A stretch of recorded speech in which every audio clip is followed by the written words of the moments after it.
Ano ang mangyayari kung walang bulkan sa Earth? Nakapunta ka na ba sa Bicol at natanaw ang sikat na Mayon Volcano?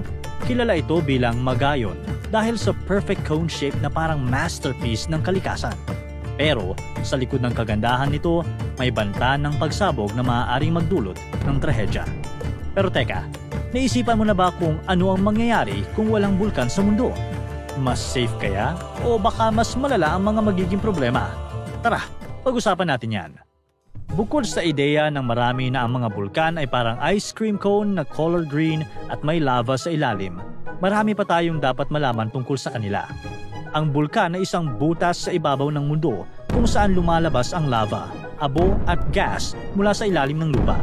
Kadalasan, ang mga bulkan ay nabubuo kung saan nagtatagpo ang mga malalaking piraso ng lupa na tinatawag na tectonic plates. Kapag ang isang plate ay pumapasok sa ilalim ng isa pa, tinutunaw ito at nagiging magma.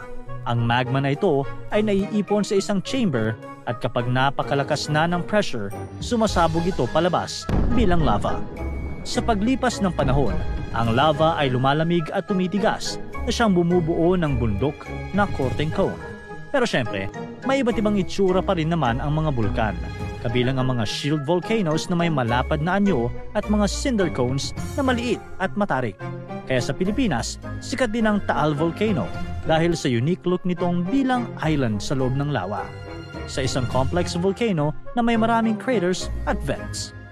Ang lava o tunaw na bato na sumasabog mula sa isang bulkan ay sobrang init na may temperatura na umaabot mula 800 degrees Celsius hanggang 1,200 degrees Celsius. Sa sobrang init nito, kapag pinanood mo ang paglabas ng lava sa malapitan, para mo na ring inihaw ang sarili mo. Magiging instant kamukha mo si Barbie. Barbecue. Pero teka, akala mo ba safe ka na kapag malayo ka sa bulkan? Kailangan pa rin mag-ingat. Kahit ang mga taong malalayo ay pwedeng maapektuhan kapag sumabog ito. Delikado sa mga eroplano ang abo mula sa bulkan dahil pwede itong bumara sa makina. At hindi lang yan, ang mga gas tulad ng carbon dioxide at sulfur dioxide na galing sa bulkan ay nakakasama rin sa hangin. Fun fact, karamihan sa usok ay tubig na naging singaw. Sa sobrang init, natutunaw ang yelo o tubig sa ilalim ng lupa at umaakyat ito bilang singaw. Kaya sa susunod na makakita ka ng bulkan na sumasabog, tandaan mo na ang usok na nakikita mo ay tubig na sumingaw sa sobrang init. Bago pa man sumabog ang isang bulkan, may mga mahahalagang kaganapan sa ilalim ng lupa. Ang magma na tinatawag na lava kapag lumalabas na sa ibabaw ay unti-unting gumagalaw at nagdudulot ng paggalaw sa